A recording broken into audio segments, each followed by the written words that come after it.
Welcome. I'm Glenn Anderson with the Olympia Fellowship of Reconciliation.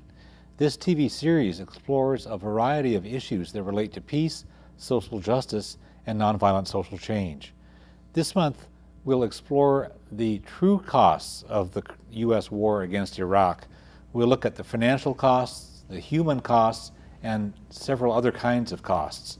We have three guests who will help us explore the topic, and they'll share their knowledge and their perspectives with us. I'm happy to welcome all three of our guests. Laurie Davis is a retired colonel from the U.S. Army. She has a PhD degree and she's a certified nurse midwife. Her husband is an active duty doctor, colonel, stationed in the Middle East. Good to have you here, Laurie. Thank you. Yvonne Gonzalez was in the U.S. Air Force. He worked in medical supply at an Air Force Base hospital in Biloxi, Mississippi. He's out of active duty. He's currently in the inactive reserve. Good to have you here. Thanks. And Emily Lardner is a PhD who teaches writing at the college level. She's especially interested in clear communication, and she comes with a strong faith-based commitment to peace and justice. Emily, good to have you here. Thanks. So we're going to look at the costs, and let's start with some of the financial costs, in particular the kind of budget trade-offs. And Laurie, I know that you have a concern about what happens to the budget when we have the war to be paying for. Yeah, the war in Iraq, the costs financially are staggering. It costs the nation $5.8 billion monthly since this war began. And to translate that cost into some meaningful terms is that we could have funded the global effort on anti-hunger for 7 years with that money. Or we could have taken funded the global effort for immunizations for 71 years. And we could have funded global AIDS effort for 18 years. That's a lot of lives that could have been saved and a lot of money that could have really taken care of some of our major problems in the world. To put it on a state level, our discretionary funding is going to be cut 9%, which means that every service in Washington state is going to be cut. There's nothing that's going to be spared. Education, poverty, housing, energy costs, clean water, there's nothing that will be spared. And that's because there's the federal budget provides funding that comes through the states, so Right. when the funding is squeezed at the federal level, the Exactly. squeeze gets passed on to us. Exactly, and that's going to translate into a 9% decrease in discretionary funding. And then to take it down even lower, Thurston County has paid $177 million for this war so far. And on an individual basis, each and every household in the United States has paid $2,000 into this war so far. And this is only financial costs. You told me on the phone when we were preparing for the program that the U.S. government gave the Pentagon $21 billion more than it had requested the past 3 years, in spite of the rampant waste and abuse that we'll be talking about later on in the program. You've got concerns about child poverty. Yeah. Yes, the United States, our child poverty is the highest of all industrialized European countries. We are about 3 to 5 times higher than Europe. And an example is that France poverty level, children poverty level is a little under 4%, while ours is 21%. That's 2 out of 10 children go to bed hungry every night in the United States. And what are we doing? We're going to cut, it's been proposed to cut food stamp program. It's proposed to cut the WIC program down. That's the Women's Infant Children Yes, sorry, the Women's Infant, yes, the basic nutrition for pregnant women and women with young children.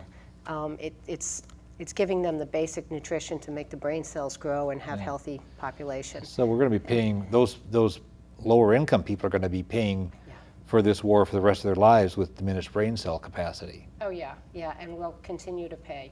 The housing is going to be cut. Funding for energy assistance to the low income is going to be cut. Everything is proposed to be cut to the lowest of our income earners. It's ironic from a political party that claims it supports family values, and here it's damaging children in that way. Yeah. Education is being squeezed a lot, and you have... Yes, 1 in 7 of our children don't graduate from high school now. And with those rates, how are we going to compete in the world? Another thing is the Pell Grants have been frozen for the last 3 years. And the Pell Grants basically supply money for students to go into the universities and colleges. And we need that level of education. And these grants are being frozen, and it's been proposed that the grants will be frozen permanently. And this is the same time that tuition has risen 25% in the last couple of years. So higher education is going to be unreachable for the majority of our population. And you told me that the U.S. spends 16 times more on our military than do the top 5 major regional threats combined. Combined, yeah. And I've seen those kinds of figures elsewhere. It's just stunning the amount that we spend versus the and others. we keep spending, and we're spending more and more to our military. Yeah, and this war is on top of the regular budget besides. There's some good resource material I know you've looked up, and I've looked at also at the National Priorities Project, and their website is www.nationalpriorities.org, and they have just a wealth of information. They've broken it down by subject matter like you've done. They break it down to geographic levels. Yes, it's an excellent site, but it's depressing. It's depressing, but the reality we need to know. is depressing, yes. And we so, absolutely need to know. Let's see, we've talked about, environmental money is cut. Yeah, Clean Water Act funding is cut, I think, by about 40%. Clean air, now there's corporations in America are allowed to buy credits from other countries so that we can pollute more, but we just buy credits from other countries' pollution credits. So we can just continue the pollution. Because they have the limits, the levels that are permissible are pretty high. Yeah. So for those countries that don't pollute up to the amount that they've been Right. allocated, Yeah, we can pollute more. We'll pollute and we'll just buy the credit from them Right, to right, pollute up right. the difference. Yeah, so the other countries might actually decrease their pollution so they can get paid for Yeah. cleaner air, while we will breathe the air that has been polluted more. Yvonne, you had worked in medical supply areas at a military hospital, and tell us what you saw, what you experienced. Yes, I just got out of the active service, and my 4 years in the Air Force were kind of an eye-opening for me. Supply has the ability to command a lot of power, especially medical supply in a hospital. They are the ones allocated with the money, so I really realized how much waste and abuse happens while we're spending the taxpayers' money. You know, drugs that get expired and they just get destroyed instead of being using that for, you know, poor people or like other use it instead of just destroying it. So as drugs, so they can be monitored as they get close to the expiration date and still be used while they're safe and effective. Correct. Instead of waiting until they expire and then just toss it. Yeah. Yeah. They have all kinds of WRM, they call it war reserve material, that they just keep collecting dust all the time. And as soon as the expiration is over, they go pull it out, check the inventory, replenish that, and they just get wasted. I mean, it's destroyed. So they're not paying close attention to the resources that they're buying with our tax dollars. No. What else did you notice? The end of fiscal year is another thing. We're supposed to have a 95%, yet the balance at the end of any fiscal year, 3 out of 4 years that I was there, just because the other year I missed it, we were way under. I mean, I'm talking 65, 55, and we had to have 95, meaning the way of people get trained about doing their business is not right. And since a lot of hands come into place, it's too much to handle for a lot of people, and the operation is so big that people are not trained well, and we're just wasting more material just like that. Yeah, I mean, issuing it the wrong way, getting it the wrong way, ordering it the wrong way. It's a lot of mishaps, a lot of abuse of taxpayers' money in there. What would you recommend as a better way to take care of things? Are there some solutions that make sense? Well, the basic thing, I mean, if people did their job right, and people were, I mean, they're trained right, but if people did their job and they actually pay attention to detail like they're supposed to, things will run smoothly. But just because people, you know, don't care. There's no need to run smoothly now, though. The money is just being thrown at the military That's a good so point. much. More than the There's no military even incentive. needs, more than Yeah, they ask for. There's no even. incentive. Yeah. One of the things that's astounding to me with all this money that's flowing out is that Bush and the Republicans in Congress are paying for this war not by saying, gee, we have to raise taxes to cover this cost. They're, you know, you hear people used to complain about the tax and spend Democrats, and these are the people now, the Republicans, who are spending but not having a tax stream. So they're just racking up this deficit, which means that everybody's kids and grandkids will be paying for this for the rest of their lives. And it causes just a lot of problems, because when you have those huge deficits, they got to keep floating bonds, and it's going to cause interest rates to go up. The Federal Reserve System has raised interest rates 10 times just relatively recently, and so bit by bit by bit, it's going to become more expensive for people to buy a house or buy a car or buy anything else where you have to take out a loan, and again, our kids and grandkids will be paying off that for the rest of their lives. The only place I would differ with you on that, Glenn, is the Republicans and the Democrats in Washington, D.C. have had to cooperate to get the spending levels to be the way they are. And this is happening at a time when there's rampant math phobia in the U.S. So in a way, what we need is more ordinary people to be able to say, hey, the main way our government gets money is through taxes. It turns out under the current administration, as you say, taxes for individuals have, for the wealthiest individuals, have decreased. Taxes for corporations have really decreased. So the money coming in from taxes is shrinking. The money going out for the military is increasing. So yeah, absolutely, we have more debt, we have to pay the interest on that. There's less money. But it's been a collaborative effort on the part of the Democrats and the Republicans to make that happen. And it's going to take a collective effort on all of our parts to say, no, this is just crazy, crazy social policy. Yeah. They've also been running this war off the regular budget. Right. So it's like they keep calling it an emergency thing. Right. It needs special appropriations. Right. And so when they run the budget, they say, oh, our deficit is X amount, and everybody says, oh, okay, well, that's a big deficit, but what the heck? Right. And then they tack this other stuff on, Right. $80 billion here, And there's a Right. war we another, have to another fund, 80 yeah. billion and stuff. Right. And that's not even counted in. Right. And it's not an emergency, it's not a sudden, unexpected thing. They've been planning this thing, and this is going on for now over 2 years on this Iraq thing. Well, and people know you can't run your household budget like that. You can't go on and on month to month having this wild emergency expense that takes hundreds of dollars. You can't do that. And since we know that individually, it's a question of how would we come to know that collectively and say, no, we may not be experts in tax policy, but we do know this is crazy. Yeah, yeah.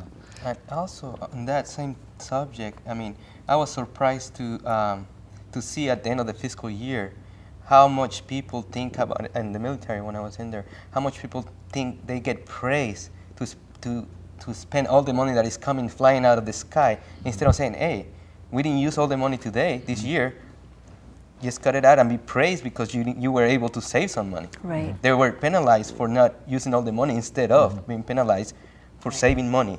So Right. it's kind of like, just Yeah. Right, because you So- justify your next year's budget in terms of how much you spent this year, which is a backwards Yeah. policy. Correct. Yeah. And there's been a little bit in the press, not enough, about the corruption and the lack of accountability from the favored companies like Halliburton, Dick Cheney's old company, and others, where they've been getting all these huge contracts without having to go through a real bidding process. And then when there have been even modest audits, they come up, with billions of dollars unaccounted Right. for. And so, And it's not even Dick Cheney's old company. He's still being He's paid still- $1 million a year by Halliburton. Right. And Halliburton has gotten billions, Yeah. $1.7 billion, and no competition. Yeah. That's, talk about conflict of interest. It's So- absolutely ridiculous. So the financial costs are just astounding, and of course, one of the costs that people are concerned about is the cost to U.S. people's lives, and we'll talk also about Iraqi people's lives, but it seems like in this country we think first about American lives. And we've had more than, as of the time that we're taping this program in mid-August, more than 1,800 U.S. people in the military who've been killed, and that's an undercount from what I understand, because this doesn't count the contractors, the mercenaries who were hired from other Right. countries to drive trucks and do all kinds of various things, and also doesn't count, as I understand, people who were injured there but died somewhat later after Right. leaving Iraq. But tell us, when we were talking on the phone to prepare for this program, you had some good insights into comparing what's going on there versus Vietnam. Yeah, it's very different than Vietnam. In Vietnam, for every death, there was 4 injured. Now, instead, for every death, we have 9 injured. And that's because of the Kevlar, the protective Kevlar jacket and the helmets. It protects the body's main core. And what's resulting is that our soldiers over there are losing limbs, half their face, they're becoming blind, they're losing, but they're living. That's the one reason is the Kevlar. The second reason is that basically an operating room is brought to the soldier and basic operations are done almost on site, and then they are transported back to the United States much quicker than they were in Vietnam days. In Vietnam, it took about 45 days for soldiers to be transported back, and that's a lot of different levels of care, a lot of different movements, which was detrimental to the soldier back then, resulting in more deaths. We're getting our soldiers back in 4 days from battlefield to the United States to places like Walter Reed Army Medical Center, and that's saving lives. But the lives are so damaged because we have 3 triple amputees at the medical centers in the United States, the Army medical centers currently, at least 3 that I know of. That's triple amputees. Just think of that. One limb is left for this person, and God only knows what, kind of facial damage and sight and whatever. Our soldiers are heavily damaged, and these injuries are going to stay with them the rest of their lives. And they're expensive injuries, and they can't work, and on and on. And the funding is not keeping up with the need. Yeah. So tell us about that. This year, April, it was proposed to have emergency funding for a little under, I think about a billion or maybe 1.9 billion, something like that, to help the VA keep up with this staggering new population they're dealing with resulting from the Iraqi war, and it wasn't approved. No new funding for the VA this year in the proposed budget, and the VA Veterans Association is seeing 1/4 of all people, all the veterans that there are from this war. They have seen 1/4 of them in their hospitals already for medical clinic, for psychiatric care, for different concerns.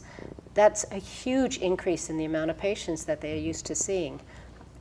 And the number of veterans are going to increase, and so are the number of patients they'll be responsible for.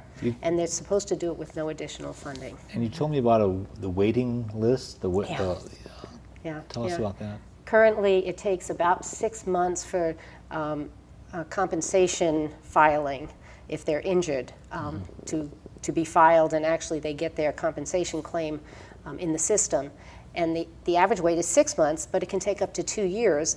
And a proposal from the Bush administration right now is to decrease the amount of staff that is working on pushing forward these claims. So that is going to make the waits even longer, and combine that decreased staff with increasing numbers, and it's going to just take on. And our soldiers are going to come back, and they're going to be bankrupt, and they're going to lose their home, and they're doing this right now.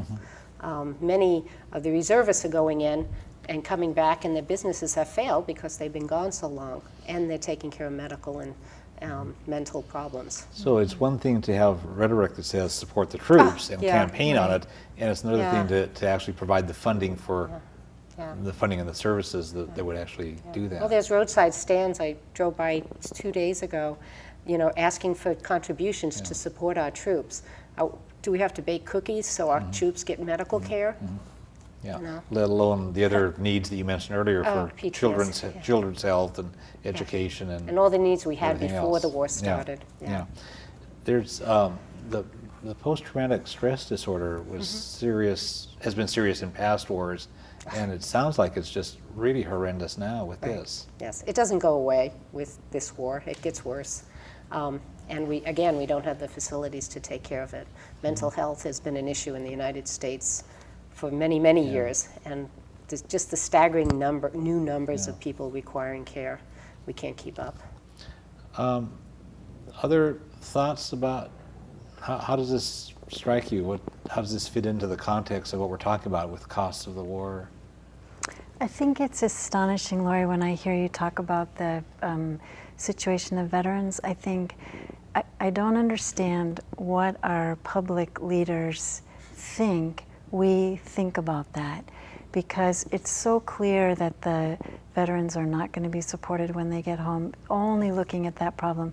I was talking to some men who live in the DeVoe Street shelter who are vets themselves, Vietnam vets, and they were saying a year ago, you know what's going to happen? The vets from this occupation are going to end up just like us, and there aren't going to be shelters for them. So in a way, I think it turns out these men who are living in shelters actually know the score way before ordinary middle-class people in the U.S. are even willing to say, what in the world is happening? But you don't see this on TV. No. The ordinary citizen is getting sound bites and propaganda and spins, and that's all they're seeing. We are not feeling the pain unless you go and look for it. You have to read books, you have to read newspapers, you have to listen to Channel 22. You have to investigate and dig. And visit the homeless shelters and talk with people about the realities. So. Our veterans' employment rate is twice that of their contemporaries who haven't gone to Iraq. twice as high. And that's something that needs to be told when people are being recruited. And we'll talk about Yeah. recruiting in a minute. I know you have some concern about the recruitment thing. When we're talking about the ways in which the veterans are being impacted by this thing, your husband is away for a year, overseas stationed, working as a doctor. And you mentioned a few minutes ago other people who, like reservists, who had not expected to be deployed that long. Right. And then they end up losing Right. their jobs or their businesses or whatever. What's going on with that? Yeah, does that work? I feel relatively lucky that our salary has stayed the same with my husband deployed, but the reservists, most of the reservists, or not most, but a large percentage of the reservists, when they go active duty military, their salaries go way down, but their bills don't go down. Their house payments stay the same, their car payments stay the same, food costs stay the same, so they're really under economic hardships. So they're missing their spouse or their father or their brother or sister or whatever, plus they have the economic strains that they have to deal with. And Yvonne, you've, in preparing for the show, you expressed some concerns about the recruitment function. Yes. So from what Laurie is saying, how does that fit in with your concerns? I mean, the concern that I have mainly is that the way the recruits go about, they go to minority schools where, people, and they basically engulf the kids and say, hey, you got to go because you don't have any other options. It's either this or flip burgers, things like that. And they don't go to the high-reach suburban high schools or colleges. They go to where the people that need the money and sell this without really telling the whole story. They don't really lie, but they don't really tell them what it's going about. And being at that age is so easy to be, oh yeah, I want to do this, and they show all this technical stuff and all these super duper things that they're going to do, and when they get to their jobs, they realize, what did I do? Yeah. So they're lost. And for instance, myself, I'm the very first one to ever go in the service. And I went a little bit late, and I'm glad I did. And I realized, it's a means to an end. I'm using the GI Bill for right now. But that's what got me, the GI Bill, because I was already getting red tape when I was trying to work and go to school and using financial aid. And I was already at the beginning of using, bouncing check to check and trying to make it. So when I saw the GI Bill, 4 years of my life, it's not such a bad deal, and I'm using it right now. And a lot of people think that way, but at the same time, they don't tell them what the backlash of that will be, especially right now. I went before 9/11, but now they're recruiting like really hard. A lot of the guys, I've seen some figures on this. In fact, I just read some stuff, I think last night or this morning, that very few people who are in the military get actually much benefit out of the college stuff. It costs you money. You got to put money into it. Yes. People don't realize. So it's not like the GI Bill after World War II that was basically a free ride through college. This is much of it is your own money that you've had to put in while you're in the military, and a lot of people don't get that money out. It's non-refundable what you put in, and very few people get much out of it, and so the odds are already stacked against you from what I've been reading, and I've read a number of sources on that. And another thing is also like when you're inside, it's so easy to get in trouble. And if you get out of the military, even though it's an honorable discharge, but it has notations other than honorable or medical or whatever, they deny those. Right. So it's like, you put in your money, and then at the end of the whole thing, a little trouble here and there is it's all it takes for you not to use your money. And it takes biting your tongue a lot of times when you're inside, not to say the wrong thing to the wrong person, because you get screwed. Yeah. You mentioned also when we were talking to prepare for the show the difference between the folks at the bottom levels versus the higher ups. What was your experience, or what are your insights about that? Well, first of, I was enlisted, and the officers have the hand by the handle, so they control things, and a lot of them are really young and immature when they come in, a lot immature than, you know, I went, again, I guess my case is a little different. I went a little older. I went when I was 27. So I already had been in the job. I already had done a lot of things in my life before I went inside. I went just because of the GI Bill again. But when I saw these young, you know, butter bars, they call it, or lieutenants, or like, you know, second lieutenants, doing things that they have no clue about, especially when they come to supply where I work. And they try to get things their way, and they think by, like, the analogy that I use is, I scratch my back, you scratch my back, and there's a lot of that stuff, and a lot of bureaucratic and a lot of corruption, yes, out there for everybody to see, and nobody says anything because most people are like, yeah, trying to make a living out of the military. I already knew that I'm not gonna stay after 4 years, so I don't have anything investment on it other than GI Bill. So I said, why do people do this? And I realized how the system works, and it's corrupt. And I realized that, and I had more faith in the system before I went in. Once I got out, I lost my faith in the system.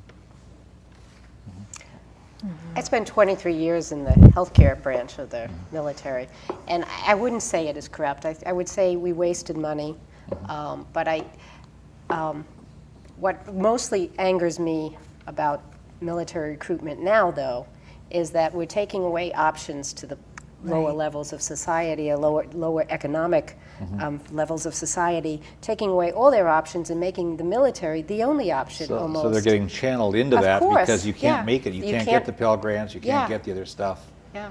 Yeah. Right. This is going to be almost the only option, So- which is very, very scary to Right. me. Right.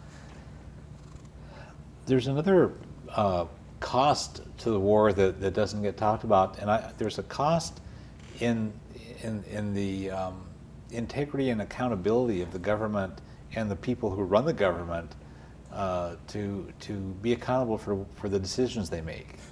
Yeah. And instead you have people who refuse to admit that they made any mistakes. And as we're taping this program in mid-August, Cindy Sheehan, whose son was killed in Iraq, is trying to get a chance to talk to Bush about this, and she's being hassled and harassed, Yeah. and He won't even talk so to won't her. even talk to her. A mother with a dead son. Yeah, so you know, there's just no accountability, and there's a cost to the integrity of the government, and I think the people in the country feel that. I think that it comes out in all these different ways. The slippery contracts to Halliburton and all these other things. There is chipping away at I think the moral fiber of the country to be doing this kind of a war, and I think people don't realize that as a cost. Right. Enough. Yeah, I visited Europe a couple months ago, and everyone I sat down to have a conversation with asked me, what is going on in America? And what, did you vote for him? And I said, no, I didn't, and I don't think most people did vote for him. You know, but I had to explain that not all Americans are behind our present administration, and to try to defend it, because the world is afraid of us, which is, I don't think, a good position to be in. For many years, people in other countries have made a distinction between what the government does versus the American people. You know, we've run into this in Central America for decades. You know, for example, or with the Soviet Union decades ago, where people say, well, okay, your government is doing some bad things, but we realize the American people don't support, you know, those atrocities and things. And lately, my understanding is that people are saying, how can you let this go on year after year after year? Maybe the American people do want this. Maybe this is a cynical way to get our oil, or to run roughshod over our And by not opposing it, we're supporting it. I believe. And we're going along with it, at least. We haven't talked about the costs to the Iraqi people, and of the cost of this war related to the Iraqi people, and I wonder if anybody has. Well, when starting I point. think about Cindy Sheehan in the U.S., one mother who's lost one child, and she happens to be in the U.S., and she is, in the best sense of the word, she is crazy with grief and rage about the senseless loss of someone she loves. And then I think about the people in Iraq and the social structures that I take for granted. I assume that I have reasonably clean water. I assume that when I flush the toilet, the sewage is going to be treated. I assume that I have reasonable access to medical care. I assume I have access to food.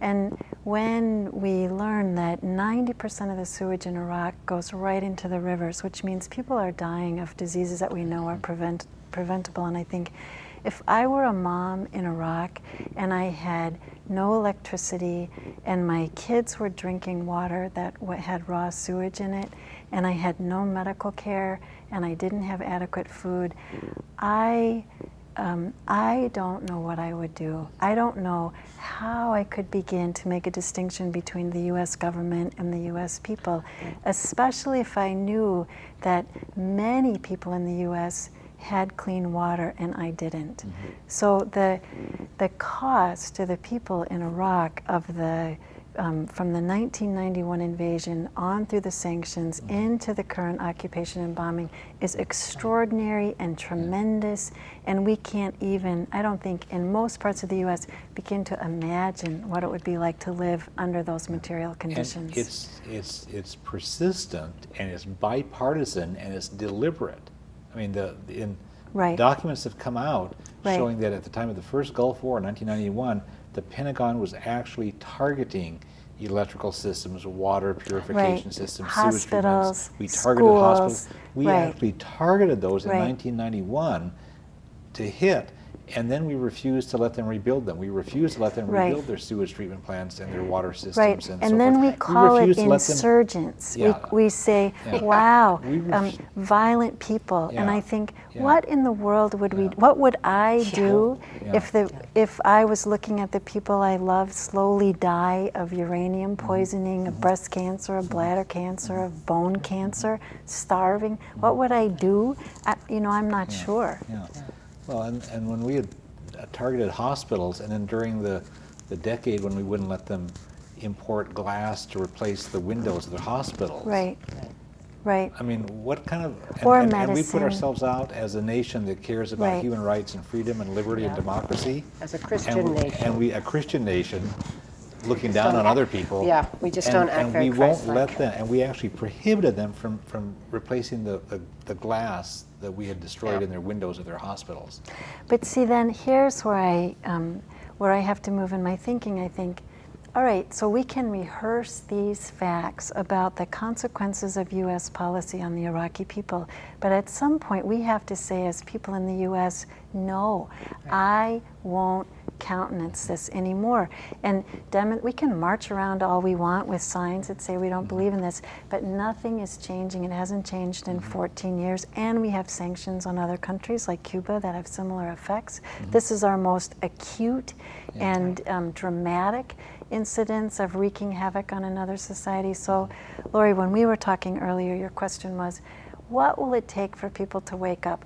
What will it take to move people to action? Really direct, concerted, collective action that says, we're tired of talking about this, and we expect the people of the world to hold us, me, you, accountable for what is happening in other people's lives, because who is responsible if not us? And we can't say, oh, our government is so awful and we feel really bad about that, and golly, now I'm going to go, But I didn't vote for him, I'm so going to go off watch the a hook. movie. Yeah. Right, Yeah. that is We're not off not the good hook, enough yeah. because people are dying. Right. Yeah, and deliberately. I mean, Right. it's a deliberate policy of our government. Right.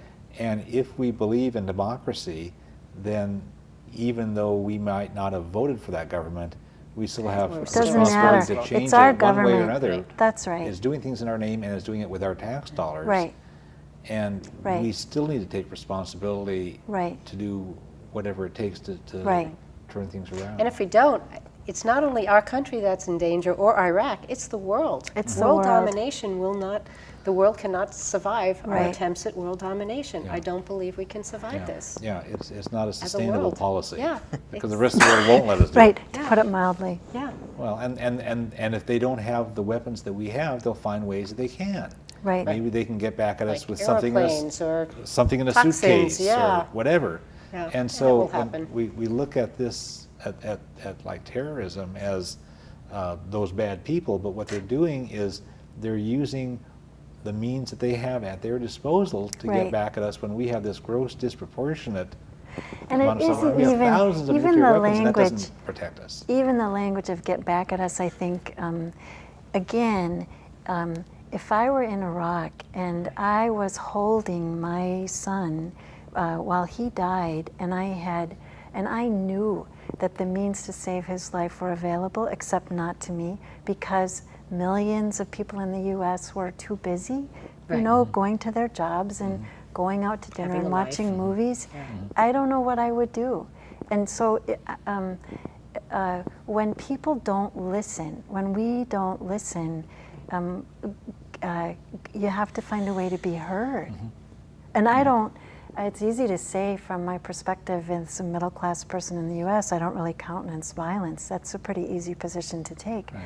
But if I had to make myself heard and I was being that unheard by people who were being so callous with the people I love, I don't know what I would Right. do.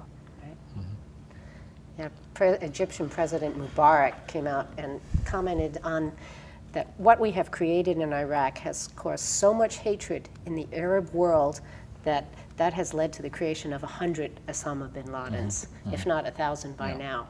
The hatred we're growing Yeah. Right. Yeah, it's, is unstoppable at this point right now. one of the factors in this, but not the only one, of course, is oil. I mean, Right. Iraq has the number 2 amount of reserve after Saudi Arabia in the world, and then the Bush regime seems gearing up to make a war on Iran, which is another one of the major oil resource countries. And when we were preparing for the program, you said that there's a pattern of this, our foreign policy in oil. Tell us what you had in mind. Well, again, I'm no expert on U.S. foreign policy or the politics of oil, but what I know is that our government, our society, the U.S. society, is really predicated on the consumption of oil. And periodically we go through periods of awareness. People joke about Jimmy Carter with his sweater, and there's been some outcry about drilling in the Arctic wilderness. But what our government can count on is that when the local paper has a headline that says gas prices are going up again, most middle-class people will say, yikes, I don't want to pay that much, and will fuss and fret about the cost of gasoline. And what's invisible is how my desire for cheap gasoline justifies my government's actions in the Middle East. It will be used to justify our government's actions in Venezuela. And the louder I am in my complaining about the price of gasoline, the more I give weight to the government saying, hey, our people want oil, we're going to get oil. And that, I think for too long, our dependence on other people's oil and the gasoline at the center of our economy in a certain lifestyle has been undiscussable because it has seemed so complicated. I don't understand oil. I don't understand where it comes from. But even the basic economics of it are beginning to be so clear that I think we have to say, yikes, what are we agreeing to when we complain about our gas prices? What are we tacitly consenting to? And what are the real prices of that gallon of gas? Right. It's our family over in Right. the Middle East. It's Right. death and destruction. Yeah. Another thing that we talked about in preparing for the show was your concern about healthcare. I guess it's probably all of our concerns about healthcare system in this country. And when earlier in the show, when we talked about how the war is siphoning off money that people need for health care, one of the remedies that you're working for, and I guess you're working on too, I didn't know that, is a single payer system that would take the profit out of it and make it more of a human right, and have a simplified system that would actually save money, but we're hung up and can't go there because of the business and politics of it. Tell us what what about this approach that you're advocating? Yes, I'm new to it, and the Just Health campaign is proponing that universal healthcare, just like Canada does or like Cuba does. And the thing that got me into it really is that I saw the waste that happened while I was in the military and medical supply, and I was like, we are throwing all this away. We have healthcare for profit, and how could these people be benefiting? All the pharmaceutical companies could be benefiting from the well-being of human beings here on our country. We don't need to go anywhere else but here. Mm-hmm. So I was like, duh. I mean, I'm waking up to a lot of things, but I was like, that was a big shocker. I mean, yes, we need to realize that healthcare should be a human right. Everybody should be able to be taken care of when they need it. Right away. No, I mean, not waiting, not checking for insurance, not checking for if they qualify for this, if they qualify for that. It's just bogus. It's just. You had the experience not too long ago being with a friend who collapsed, and I was. There's like that. There's many stories. My friend all of a sudden it was one of those hot days. She hasn't been eating too much and drinking coffee, so she dehydrated. And the first thing is like they called me, hey, your friend is in the hospital. I go check her out. And the first thing they asked me, what's her last name? And the first thing I think, I don't know if she has insurance. No, she's a student just like me. Mm-hmm. So I'm like, if I give her last name, I don't know. I mean, they're gonna check her insurance and they're gonna, right away charge her. And like, so I didn't even say her last name because I was literally, not afraid, but I was like kind of covering for her because I didn't know if she had insurance or not. Mm-hmm. And I don't think you should be able, in this country, the richest country in the world, you should be able to worry about those things when you actually are in the ER being taken care of. And she had also said to you, I think this is right, I don't want to go to the hospital, or I can't go to the hospispital, I don't have insurance. She was already worried what she's sick. Yeah.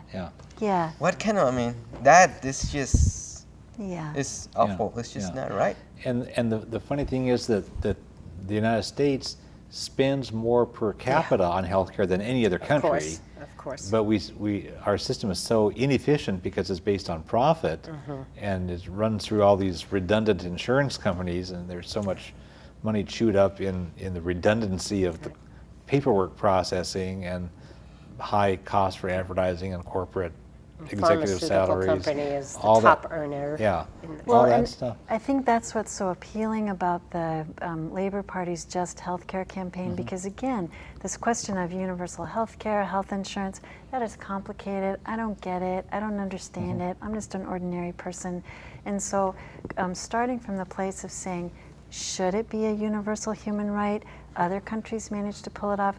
Could we pull it off? Because once you get to the place of even imagining that people should have basic health care, then it gets easier to say, oh, right, okay, so now what do we do about it? But it's about getting really clear about it. Yeah, because all the other civilized industrial countries do that. Right. And we're the only ones left that really don't do it at all. Right. And yet we pay the most, and then we have 45 million people who have no health coverage at all, including your friend. And we're actually way down the list in terms of indicators of health well-being, infant mortality and this and this and this and this. We're 15th in infant mortality among industrialized countries. 15th. That's disgusting. Yeah. That is so absolutely I want to give horrendous. the website for the method that you mentioned, this Just Healthcare. It's www.justhealthcare.org. And there's another one that I actually belong to that's working on the same thing at the Washington State level. It's called Healthcare for All Washington, and their website is www.healthcareforallwa.org. That's Healthcare for All Washington, and they're working for a single payer system that would cover everybody in this state, because it may be that one of the things that we can do is do this on a state-by-state basis until the federal government finally figures out that that's what the people want. But again, one of the costs of this war is that we keep getting distracted from things that we should be paying attention on, and the money gets soaked away. And although these healthcare things, the one that you folks are working on and this other, would actually cost less, the same or less, and the one that you're working on actually has a plan for financing it that transitions so Right. that the people who are currently in the system processing paperwork can get retrained for other jobs without a loss of salary. Right. So, let's see. We've talked about a number of things here.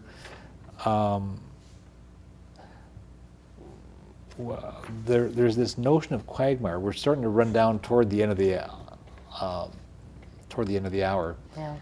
and the quagmire thing keeps coming up. People keep saying, "This is a quagmire." Then the official people say, "No, no, no, we're not in the quagmire." And the rhetoric that they have sounds very much like the Vietnam stuff. You know, oh, we can see the light at the end of the tunnel, and oh yeah, you know, as soon as we can get these local folks trained, then we can go, but that might be years down the road. Right. And meanwhile, we're building 14 permanent military bases, and we're building the biggest embassy anywhere in the world in Baghdad. And insurgencies are growing disproportionately. We started out 4,000 a year ago. In 1 year's time, we went from 4,000 to like 40 to 10 times the amount. Yeah. And this is growing by year, Yeah. so our problem is just multiplying and multiplying.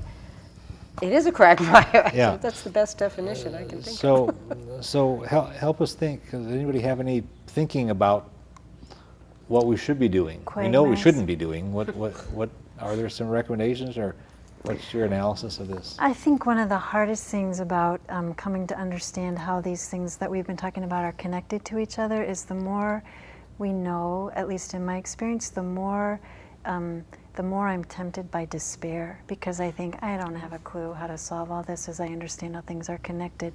So I think it's really important for people to know there are very ordinary, sensible ways to begin to act in a more life-affirming, sustainable way. Little things.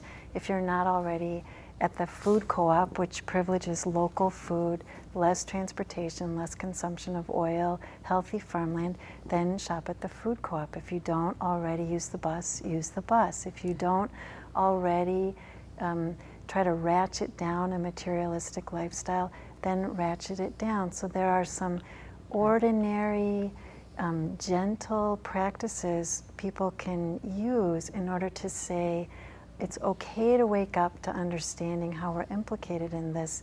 There are other ways to live. There are small steps to take that are really a counter to the despair that comes with understanding, wow, my life depends on, right now, the suffering of people in other countries, and I don't know how to live with that. So I want to be part of a community. I want to have friends who say, there's alternatives, there's other ways to live.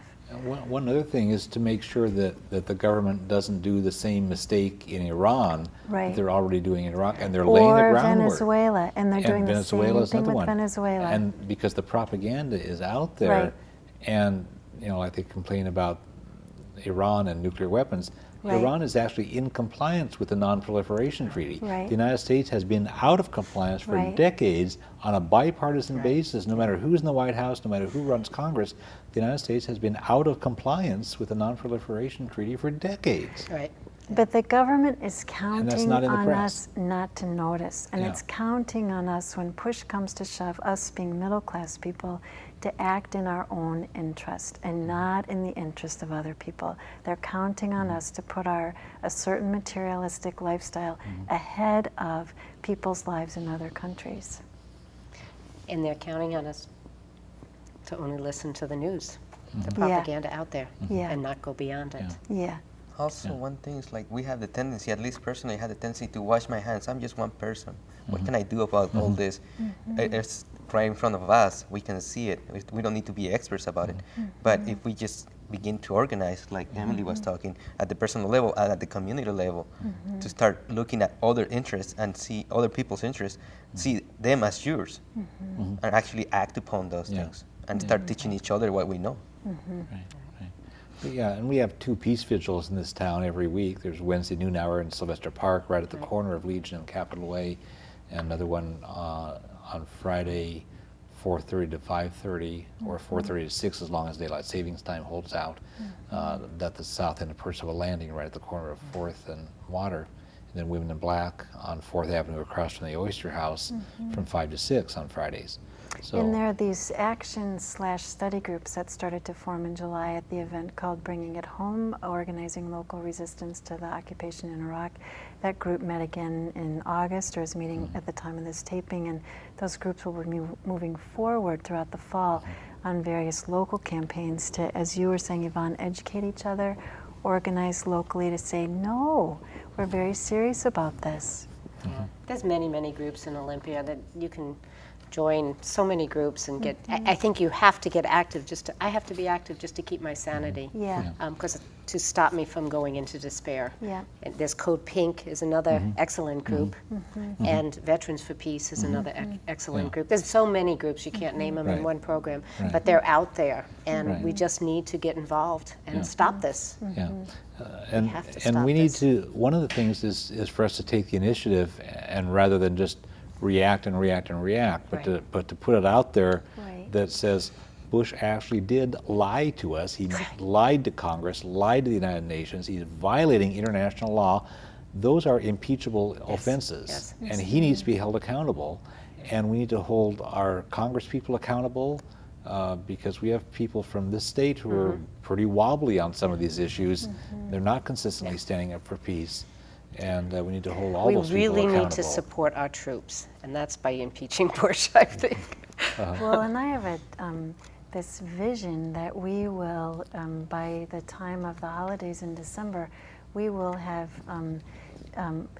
sat long enough in City Hall, at the state capitol, even in Washington, D.C., and said, no, we won't work, maybe we won't eat, we won't move, we won't go, hundreds of us, Right. until people say, Hundreds okay. of thousands. There's a strong history, especially in recent decades, of nonviolent resistance to Right.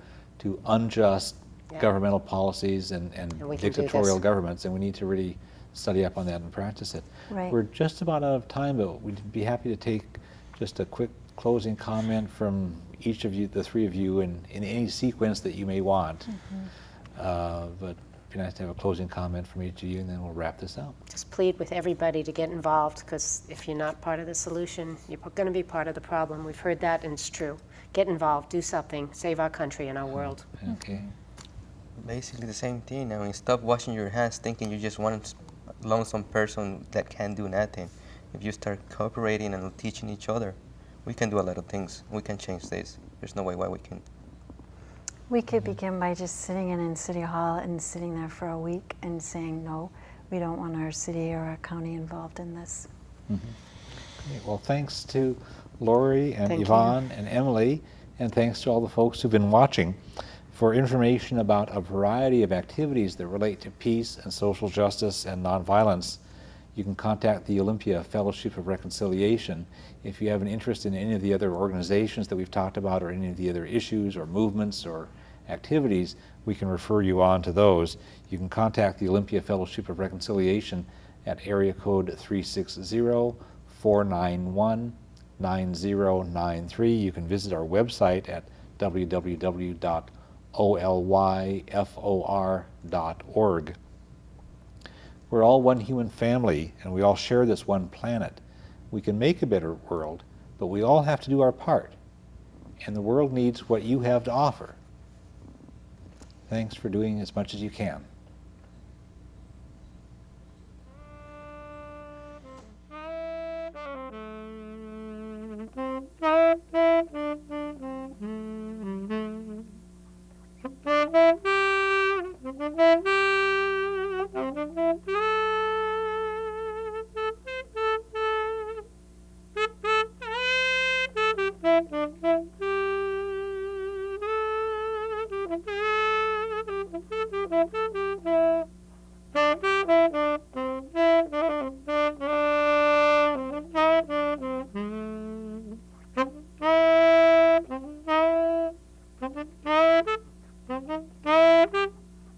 Thank you.